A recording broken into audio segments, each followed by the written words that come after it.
Salut Camille, merci d'être là avec moi aujourd'hui pour ce petit interview.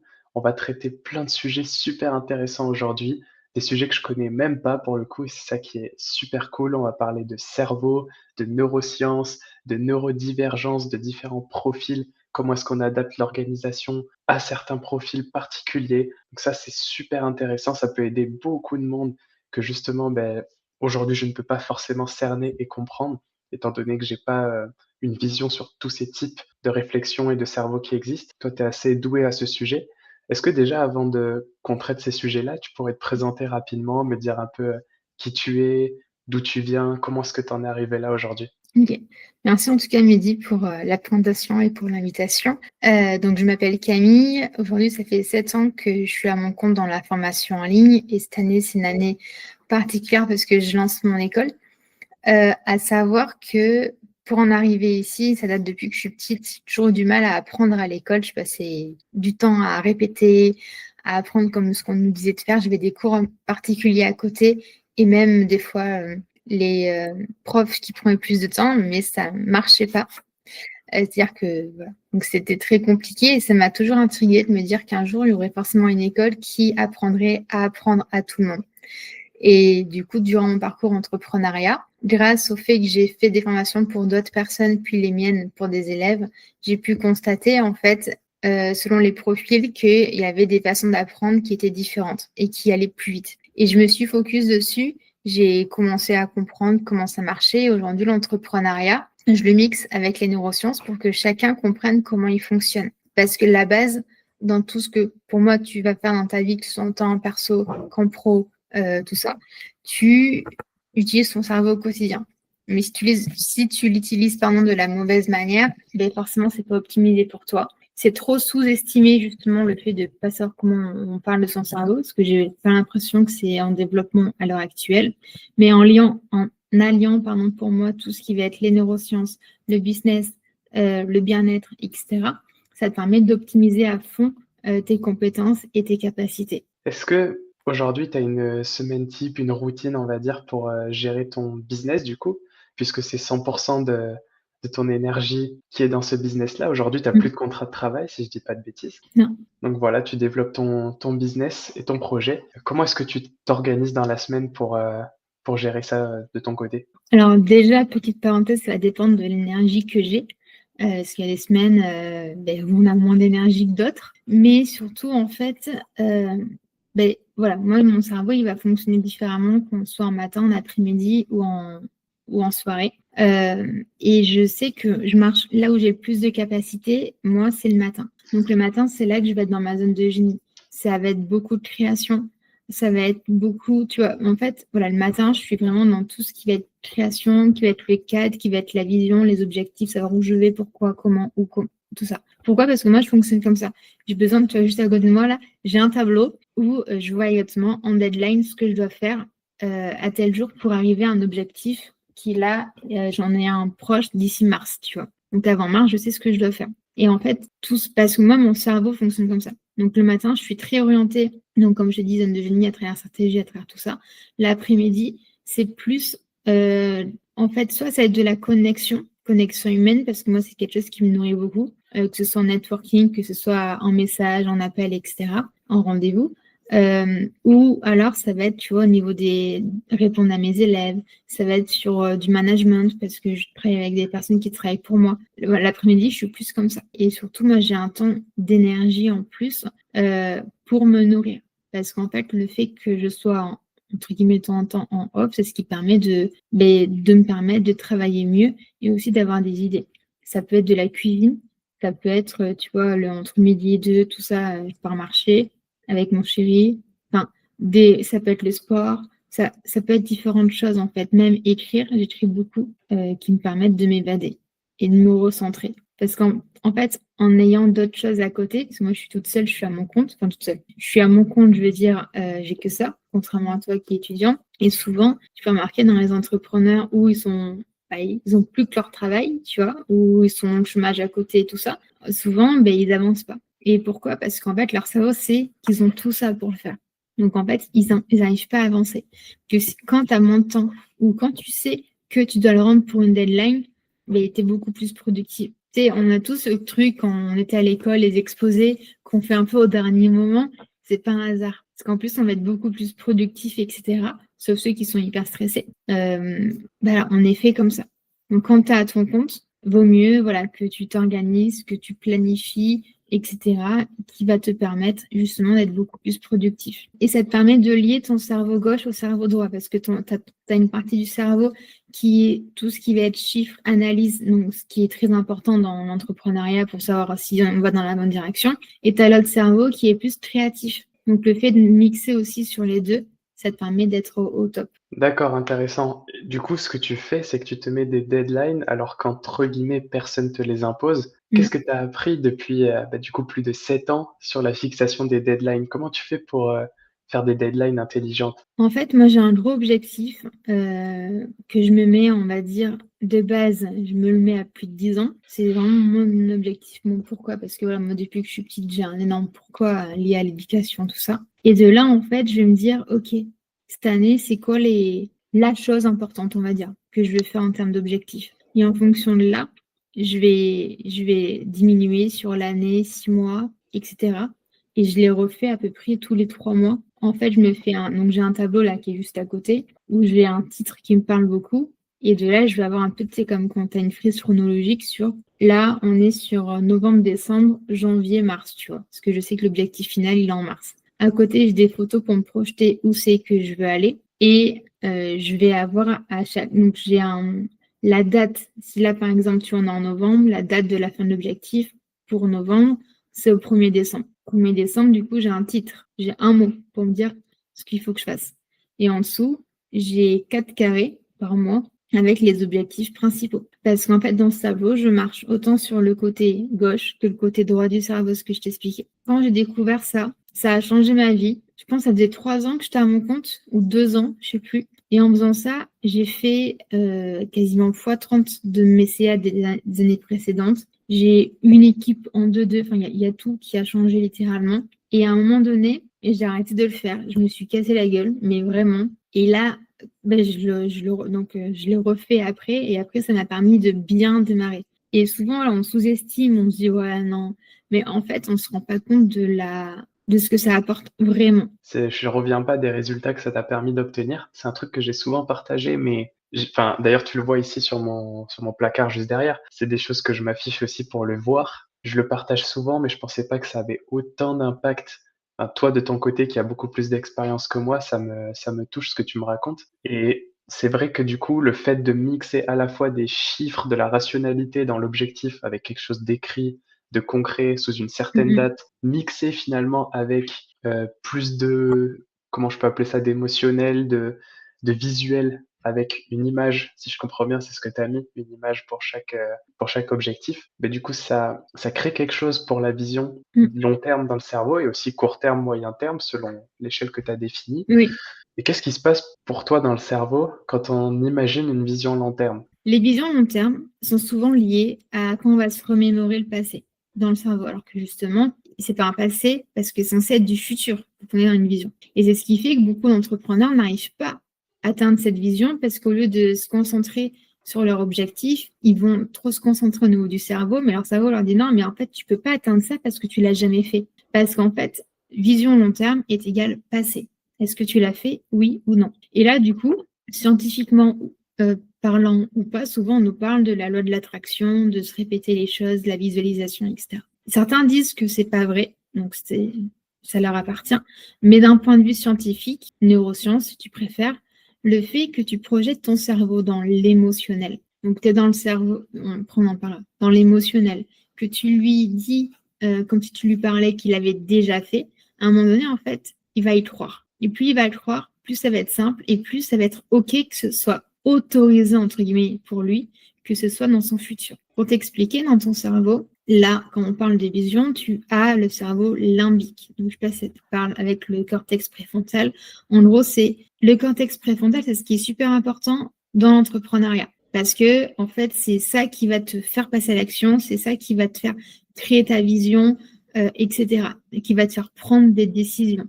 OK? Donc, ça, c'est le cortex préfrontal. Par contre, tu as l'hippocampe qui, lui, il est beaucoup dans le rappel au niveau du passé, des souvenirs, etc. Et comme tu ne l'as pas fait, mais du coup, au niveau de la vision, ça va bloquer. C'est pour ça qu'en fait, les entrepreneurs, tout ce qui est décision, tout ce qui est action, on va dire, on leur dit souvent de le faire de suite. Parce qu'en fait, ça ne laisse pas le temps à ce que ton cerveau se mette en mode souvenir, hippocampe, tu vois. Ou après, tu en as d'autres. Tu as le limbique qui est très axé sur l'émotionnel, qui veut plaire à tout le monde, et du coup, qui va se de sa propre vision à lui. Donc, tu vois, tu as plein de choses. Mais voilà. En gros, pour faire simple au niveau de ce que tu me dis pour pas trop t'embrouiller, voilà ce que je peux te répondre. Pourquoi est-ce que les gens, du coup, vu qu'ils connaissent pas leur cerveau, qu'ils comprennent pas les différentes parts qui influent sur leur prise de décision, vont finalement saboter leur vision puisqu'ils ne comprennent pas les différentes zones que tu as citées précédemment et leurs fonctions? En fait, les personnes aujourd'hui, on ne leur apprend pas à travailler sur leur cerveau tout simplement. Et au-delà, donc oui, leur vision ne sera pas au clair, sera pas forcément OK aussi avec eux. Et là, on parle d'un point de vue de pro, mais c'est vraiment dans tous les domaines de la vie. Et le fait de ne pas comprendre comment on va fonctionner, on va, en fait, dans tous les sens du terme, on va se saboter, entre guillemets, parce que, par exemple, tu vois, quelqu'un qui va avoir un cerveau logique, donc matheux, ben voilà, on va peut-être habitué à répéter 50 fois une phrase pour apprendre, sauf que c'est pas comme ça qu'il fonctionne. Donc, si tu veux, il se sabote continuellement tout au long de sa vie, parce qu'il s'adapte à ce qu'on lui demande de faire et non pas à ce que lui, il est capable de faire. Et c'est un peu avec Einstein, qui était nul à l'école, et pourtant, il a créé des choses extraordinaires, tu vois. Tout le monde est intelligent, mais si tu demandes un poisson à lui rappeler un arbre, c'est un peu compliqué, quoi. Et en fait, si tu veux, c'est ça. C'est qu'aujourd'hui, on fait et on nous habitue trop à faire comme tout le monde, sauf qu'on n'est pas tout le monde. T'en as, ils peuvent très bien faire des choses en moins de temps, mais il faut juste que tu leur donnes les bonnes manières. Si tu leur expliques autrement, si tu veux, ça va pas être bénéfique pour eux. Nous, on essaye d'adapter, entre guillemets, l'éducation et la façon d'apprendre à tout le monde, sauf que ça correspond pas aux différents profils. Quand tu parles de différents profils, c'est quoi que tu imagines dans ta tête? Est-ce qu'il y a vraiment des cases dans lesquelles on peut caler les personnes avec des noms peut-être? Ou est-ce que c'est vraiment genre chaque personne a son type de profil et c'est trop difficile? Aujourd'hui, on parle beaucoup de neurodivergence, donc c'est tout ce qui va être les 10, les TDAH, etc. Tu as dû en entendre parler. Pour moi, ça va beaucoup plus loin. Aujourd'hui, je dis que je les accompagne, certes, mais ça va beaucoup plus loin. Les élèves qui rentrent chez moi, par exemple, je leur fais plein de tests. Des tests pour comprendre leur énergie, à quel moment ils ont. Des tests pour comprendre leur cerveau, s'ils sont plus auditifs, tu as vision, audition, kiné, donc ça c'est ce qu'on apprend à l'école. Ils ont les 18 types d'intelligence. En fait, il y en a plusieurs. Sauf qu'ils ne sont pas tous identiques. Même deux jumeaux d'une même famille n'auront pas les mêmes résultats sur tous. Et en fonction, si tu veux, ça fait un peu comme des assemblages. Et du coup, c'est ce qui nous permet de comprendre comment ils fonctionnent et quelle est la meilleure méthode pour eux. Mais ce n'est pas juste un test comme ça, tu vois, s'il va en avoir quelques-uns pour comprendre son fonctionnement. Et ce qui est intéressant, c'est que du coup, on est d'un point de vue cerveau, mais des fois, ça va même aller au niveau de l'alimentation, etc. Du coup, au niveau de l'énergie, au niveau du sommeil, tu vois, tout ça, en fait, c'est lié. Ok, donc toi, de ton côté, tu mets entre guillemets chacune des personnes que tu accompagnes, en tout cas des personnes que tu rencontres, face à de nombreux tests pour essayer de mieux les comprendre et Mhm. ensuite d'adapter finalement leur enseignement à leur profil neurodivergent, comme tu dis. Oui. Comment est-ce que concrètement ça a pu affecter leur apprentissage, leur vision, leur façon de fonctionner? Est-ce que tu as des exemples un peu en tête de profils qui t'ont marqué et que tu pourrais partager pour que j'imagine un petit peu mieux en quoi on est si différent? Par exemple, j'en ai avoir une, donc c'était je dis élève parce que je suis une ancienne prof, hein. J'ai gardé mes petits mots. Donc, une élève qui avait 40-50 ans de passé, donc qui était salariée dans une entreprise dans l'administration. Et à côté, elle se lançait dans son activité d'entrepreneur, sauf qu'elle ne savait pas où aller. Elle essayait plein de choses. Elle était dans plusieurs MLM. Elle essayait les community managers à la fois, le closing. Enfin, en fait, voilà, il y avait plein de choses à son arc. Et en fait, sur aucune des choses qu'elle a essayées, elle y arrivait. Ou alors, elle y arrivait juste un peu. Et elle faisait toujours comme on nous dit de faire. Si tu rentres dans un MLM, je ne sais pas si tu l'as déjà fait, on dit souvent qu'il faut faire comme tout le monde, tu envoies ce message type à tant de personnes, tu contactes tant de personnes, etc. Et en fait, elle, ça ne vibrait pas. Parce que déjà, elle n'est pas du tout message. Elle a 45-50 ans, donc déjà, elle n'a même pas évolué comme nous avec les messages. Donc, Ouais, ça c'est clair. correspondait encore moins. Par contre, l'aspect humain lui ressemblait plus. Maintenant, après l'aspect humain, on rencontre, il fallait comprendre l'approche qui lui parlait le plus. Et aussi, c'est quelqu'un qui est très dans le mouvement, qu'on formait beaucoup à, en fait, il faut rester assis à son poste et travailler, comme ce qu'on lui avait toujours dit. Et moi, je lui dis, mais en fait, ça peut pas le faire parce que en fait, elle avait la mémoire kiné. Donc, je lui dis, toi, faut que tu te lèves pour appeler les gens. Faut que tu sois en mouvement. Faut que tu écrives. Faut que tu aies toujours un truc dans les mains, tu vois, pour justement que ça bouge parce que tu as la mémoire kiné. Et en fait, ça, elle n'était pas contente. Ah oui, en effet, oui, tu as raison, là, là. Et je lui dis, même le fait de cuisiner, en fait, ça va te permettre de t'évader et tu vas avoir de nouvelles idées. Et en fait, en faisant ça, elle s'est rendue compte et ça lui a permis, en fait, de comprendre vraiment ce qui était aligné à elle, de quitter aussi son travail et de s'orienter dans une voie qui lui était, enfin, qu'elle comprenait et qu'elle avait adapté en fonction d'elle. Donc tout après est devenu beaucoup plus simple. Mais tu vois, la différence, même ceux d'avant, parce que du coup, elle, ce qui est intéressant, c'est que elle n'est pas de notre génération, donc ça a été beaucoup plus strict. En plus, enfin, tu vois, tu avais moins la compréhension des personnes dites différentes à l'école. Mais malgré tout, le fait de comprendre comment toi tu fonctionnes et de le mettre au point, ça peut changer énormément de choses et énormément de personnes. Et je veux des personnes, c'est limite si on leur a pas changé la vie, quoi. Juste parce que ils ont toujours fait comme tout le monde, donc ils ont toujours l'impression, entre guillemets, d'être nuls, alors qu'ils sont pas nuls. Ils sont, voilà, on n'est pas tous comme tout le monde. Et c'est OK. Souvent, quand on est aussi entrepreneur, et surtout quand on démarre, on a un peu cet instinct de survie, tu vois. On se sent en danger, donc c'est là aussi que tu as beaucoup d'entrepreneurs qui vont prendre tous les clients parce qu'il leur faut de l'argent, avant même de comprendre euh, où c'est qu'ils vont, si c'est vraiment aligné à eux, à leur vision, etc. Et le problème, c'est que quand tu marches avec le cerveau du coup limbique, tu es, entre guillemets, orienté en danger, en confort, tu vois. Tu n'es pas du tout comme ce que je t'expliquais tout à l'heure, le cortex préfrontal, qui lui, il est dans la planification, dans la décision, dans la réflexion, de la vision, tu vois. Et du coup, c'est ce qui fait qu'il y en a, ils veulent grandir, donc ils veulent plus de clients, etc. Et puis leur business, il grandit.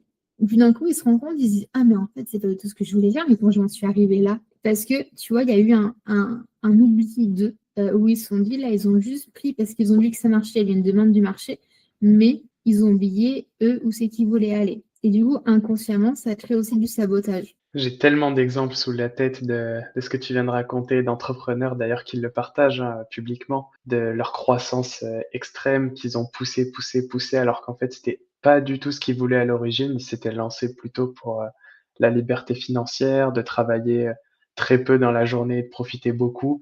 Et au final, ils se retrouvent à gérer des agences avec 50 employés pour essayer d'atteindre un chiffre d'affaires 2 fois plus grand que l'année précédente, alors que Mhm. en soi, c'était pas du tout ce qu'ils voulaient faire. Donc c'est hyper important, comme tu dis, d'aligner sa vision à ce qu'on veut et de pas respecter je vais pas dire les dictates, mais les prérequis qui sont donnés ici dans la société, qui sont montrés sur les réseaux, etc., qui en fait n'ont aucune base fondée sur notre personnalité, quoi. C'est juste parce Mhm. qu'un tel l'a fait qu'on a envie de faire la même chose. Et ça, c'est de l'auto-sabotage finalement, comme tu Non, dis. mais clairement. Mais d'un côté, est-ce que cette vision-là qui nous offrent les réseaux sociaux, les personnes de notre entourage, etc., est-ce que finalement c'est pas une bonne source de motivation? Ou est-ce qu'il faudrait vraiment juste 100% écouter notre cerveau sans adapter notre vision aussi un peu à ce que les autres font? Alors, pour moi, tu n'adaptes pas la vision à ce que les autres font. Là, c'est vraiment mon point de vue personnel. Après, voilà, libre à toi de penser. Les réseaux sociaux sont une bonne source de motivation pour inciter ceux qui ont du mal, ceux qui travaillent depuis chez eux, ceux qui ont besoin de motivation, tu vois, au quotidien. Et la motivation, c'est pas de la discipline. La motivation, ça va t'aider à là te lever parce que là, tu n'as pas envie. C'est pas ça qui va te faire prendre une décision.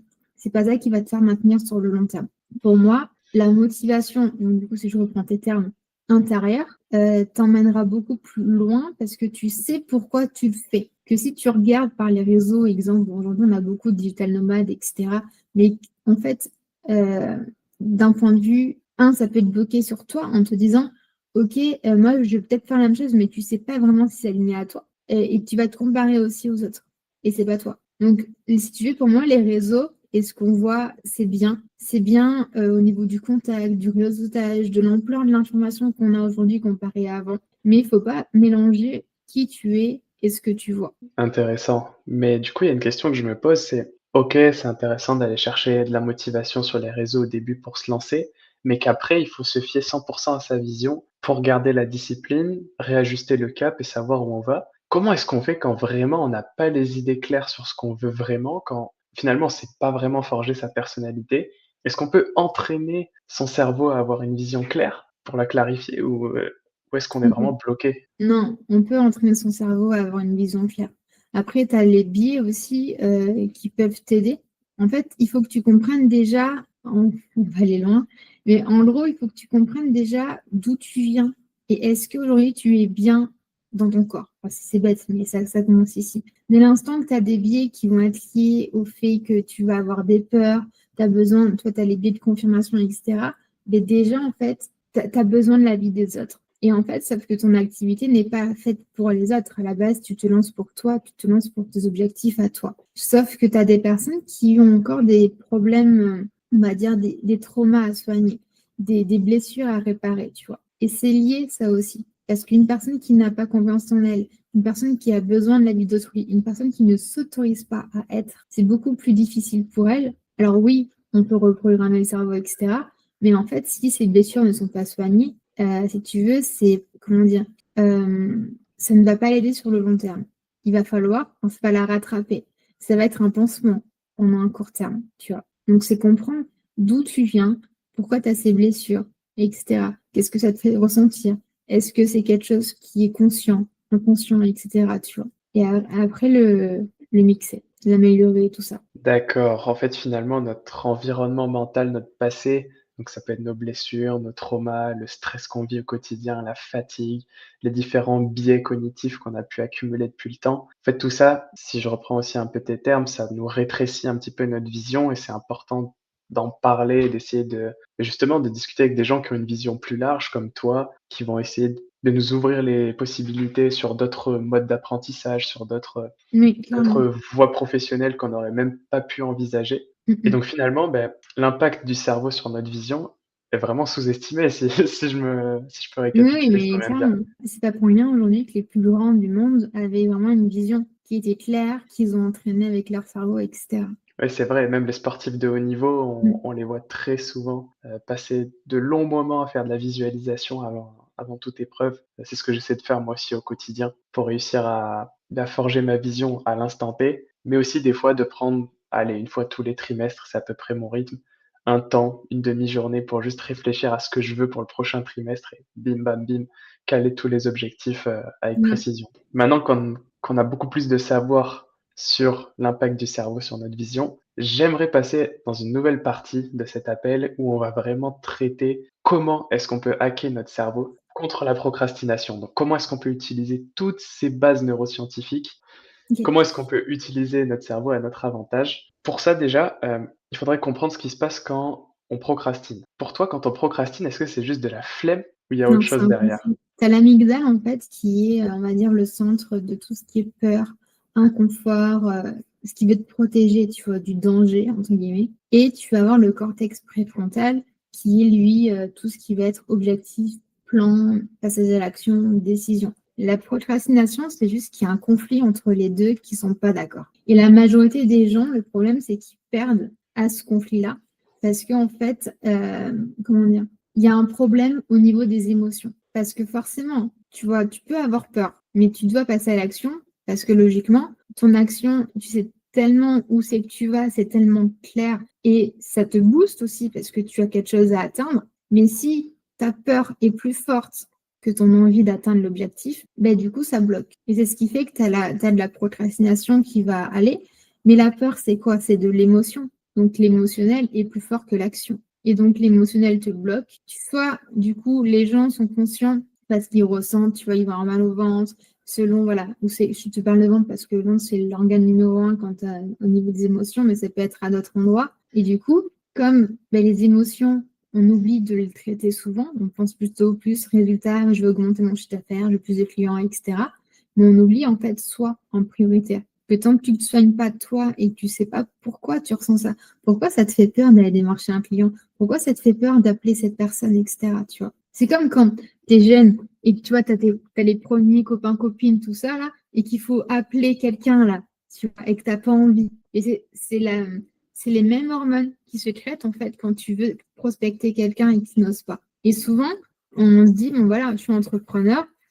Souvent, tu peux regarder, mais les blocages que tu fais toi émotionnellement, souvent, ça peut être des blocages que tu as déjà rencontrés dans ta vie. La procrastination, elle part vraiment de là. C'est de l'émotionnel en fait. On peut avoir une question de feignant et tout, je suis d'accord avec toi, mais ça, c'est ce qu'on dit. La majorité, en vrai, ça repose sur l'émotionnel. Donc en fait, on a un conflit interne entre une partie plutôt rationnelle, si je comprends bien, et une partie plutôt émotionnelle, donc dans l'amygdale. Comment on fait pour gagner ce conflit au niveau rationnel? Pourquoi est-ce que finalement, 90% du temps, on va aller chercher dans la partie émotionnelle, dans la gratification immédiate, plutôt que d'aller chercher les progrès long terme et l'action qui, ça, par contre, on le sait, va nous apporter des résultats? Parce que le cerveau, il aime la récompense directe. Le cerveau, il n'aime pas attendre. Le cerveau, il veut tout de suite. Et encore plus dans la société dans laquelle on évolue. On nous donne tout de suite. Une livraison, tu l'attends 3 jours, c'est déjà trop tard. Qu'avant, c'était beaucoup plus long, tu vois.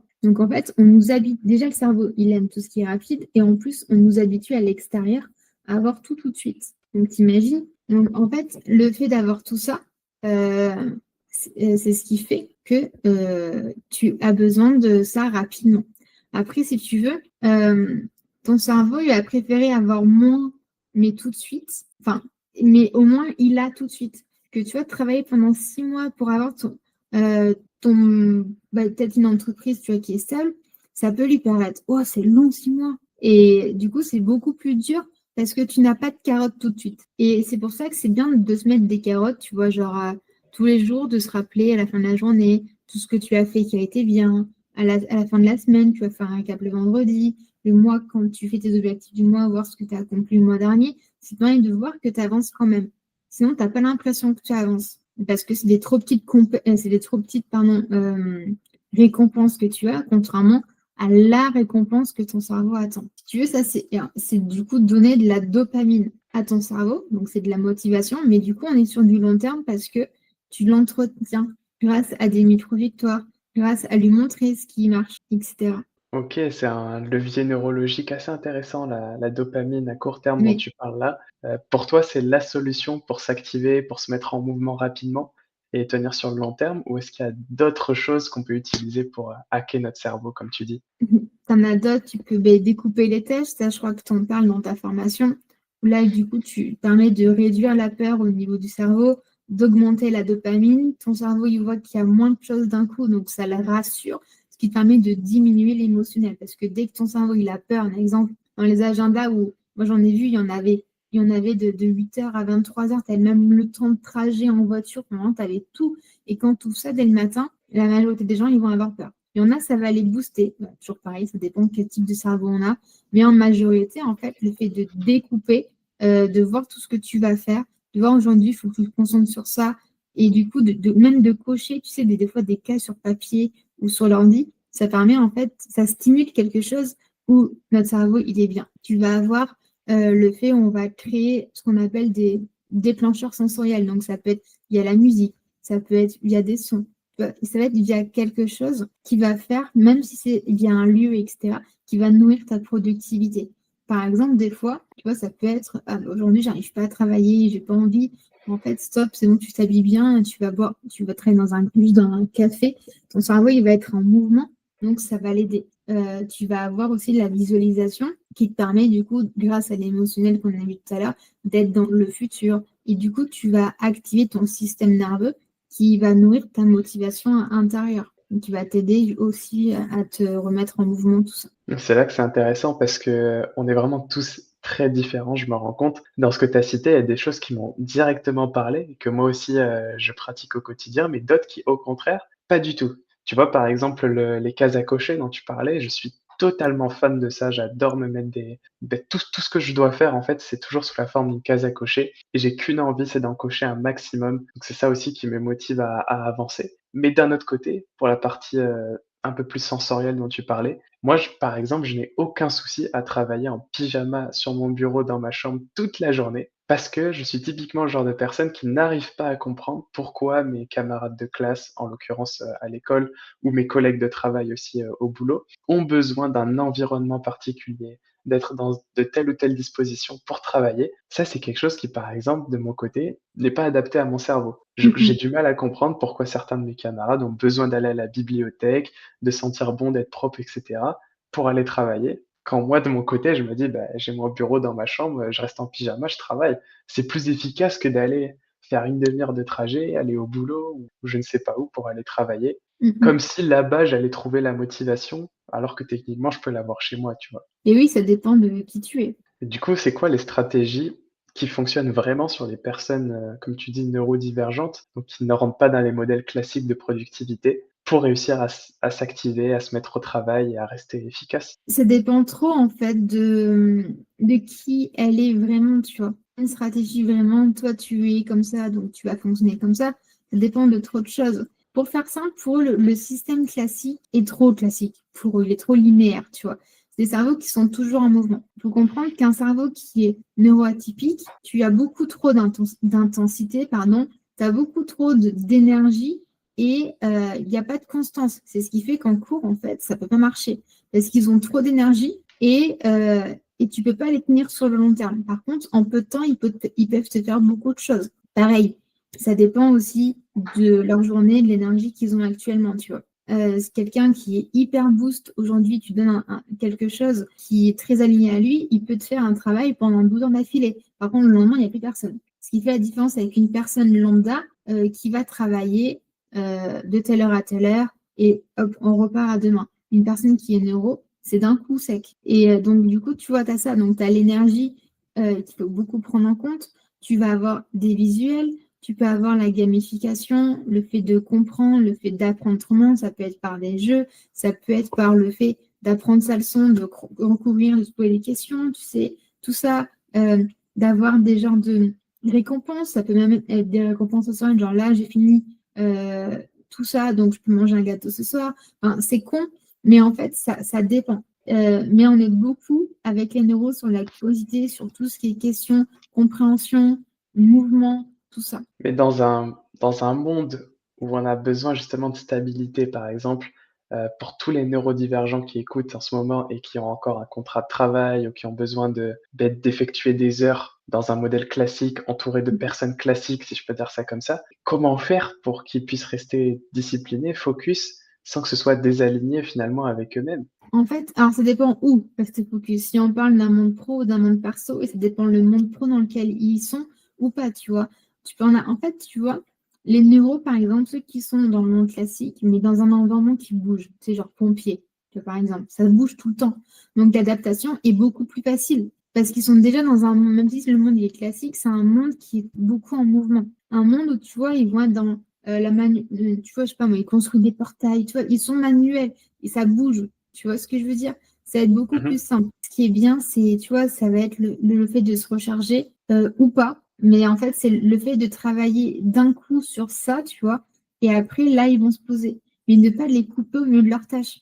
Parce que ça peut même les frustrer, tu vois. Ranger, tu vois, mettre des couleurs en fonction de ça, c'est comme si c'est comme ça va les aider à se repérer. Eux, ils apprennent aussi beaucoup mieux sous forme de jeu. Donc pourquoi je te parle de questions, je te parle de tout ça, tu vois. Mais ça dépend trop, ils sont pas tous pareils, il faut pas les mettre tous dans la même case, tu vois. Donc un profil, neurodivergent, enfin ou neuroatypique comme tu peux dire aussi, qui a envie aujourd'hui de travailler 9 heures, 17 heures sur un bureau. Est-ce que c'est possible ou est-ce que c'est vraiment pas possible pour lui de mener ce train de vie? Ça se trouve d'ailleurs, il a même pas ne serait-ce que pensé à faire ça. Je peux pas dire que c'est pas possible, parce que je suis pas dans sa tête, dans son vécu. Ça peut être difficile dans le sens que ça peut être long.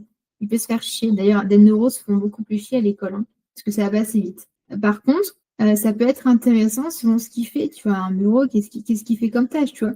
Si c'est, je te donne un exemple, peut-être qu'un travail d'assistant de direction où tu dois gérer l'agenda du dirigeant, donc tu as plein de tâches, tu passes de la com au RH, tout ça, ça peut le motiver, ça peut le booster, justement.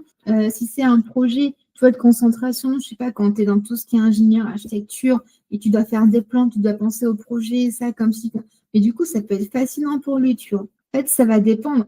Par contre, oui, un travail où, je sais pas, il travaille à la chaîne, faut qu'il appelle là, les trucs de commerciaux, tu vois, il fait du démarchage, c'est redondant, il fait la même chose tout le temps, ou, je sais pas, moi, il est dans un truc de comment on appelle ça, d'usine, tout ça, il va se faire chier. Parce que du coup, c'est trop long, c'est pas adapté, il y a pas, surtout, il ne sait pas pourquoi il le fait, tu vois. Et c'est surtout ça. Si il sait pas pourquoi il le fait, si ça ne le motive pas, si c'est trop, euh, tu vois, ça bouge pas, en fait, ça va le saouler. Mais tout ça, ça dépend de chaque personne et du profil que tu as et tout ça.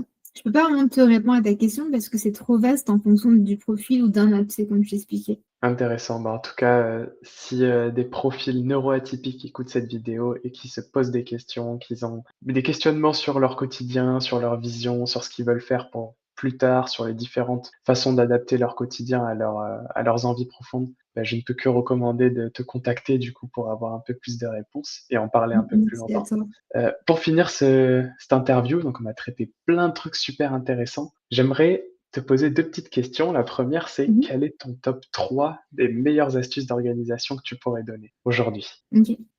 Déjà, ça va être créé par l'énergie, donc l'énergie que tu as, pas forcément en fonction des horaires, mais quand tu as l'énergie, à quel moment, là où tu es le plus productif, là où tu as plus ton pic de performance, là où en fait tu as besoin de pause, tout simplement. Donc, regardez vraiment au niveau de ça, pas forcément avoir un agenda rigide, mais plutôt l'optimiser sur ton énergie. L'énergie qui peut très bien changer au niveau, mais des fois, tu vois, l'été, quand il y a le soleil, ou l'hiver, quand il fait froid, on a moins d'énergie.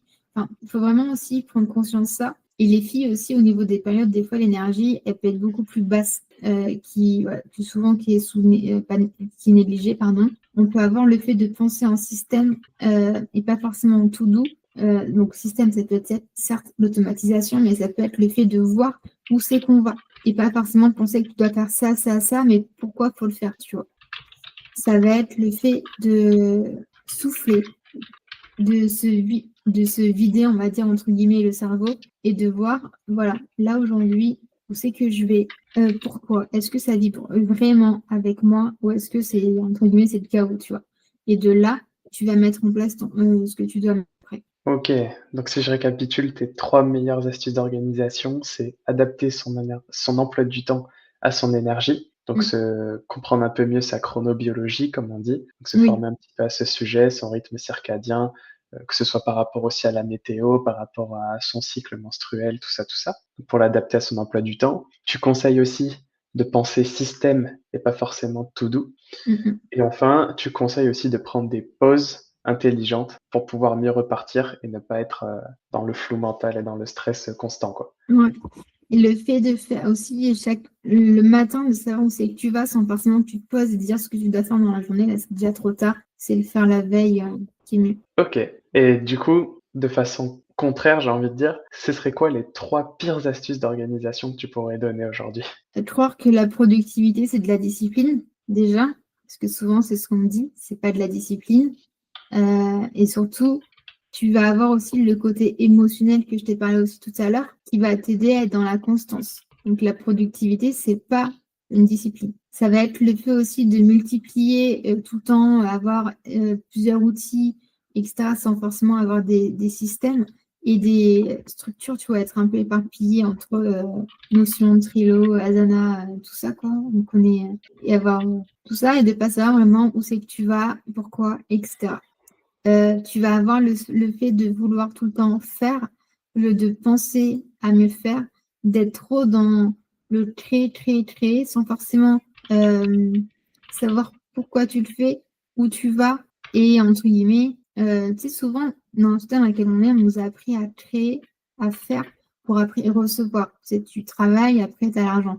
Tu fais ça. Et souvent, dans l'entrepreneuriat, on est bloqué parce qu'il y en a beaucoup qui vont travailler 10 fois plus alors qu'en fait, c'est pas ça qui va leur ramener de l'argent. Mais là, ils savent qu'ils travaillent, limite, ils vont même faire du travail qui leur permet de ne pas passer à l'action, comme de la l'apéra, qui n'est pas l'action directe pour trouver des clients, mais ils travaillent. Ils savent que c'est pas ça qui va faire que tu vas te développer vraiment, tu vois. Pour ça, c'est regarder ton efficacité, c'est de regarder la clarté, tout ça. Très intéressant, je me reconnais vraiment dans les 3 pires astuces que tu as données, c'est vraiment les 3 que je faisais au début. Être noyé dans l'opérationnel et pas penser justement au 80-20, aux résultats que ça donnait. Donc vraiment vouloir s'occuper plutôt que de prioriser, terrible erreur. Avoir trop d'outils éparpillés. Je sais pas si tu connais Obsidian, mais moi j'étais parti là-dedans.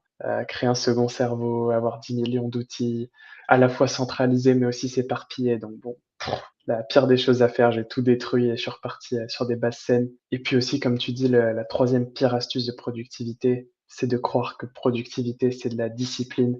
C'est finalement avancer sans y croire. C'est Mmh mh. juste, se forcer jour après jour, alors que normalement les actions découlent lorsqu'on sait où on va, quoi. En tout cas, voilà, merci à toi pour l'invitation et j'espère que ça a répondu à tes questions et que tu pourras, du coup, que ça pourra t'aider.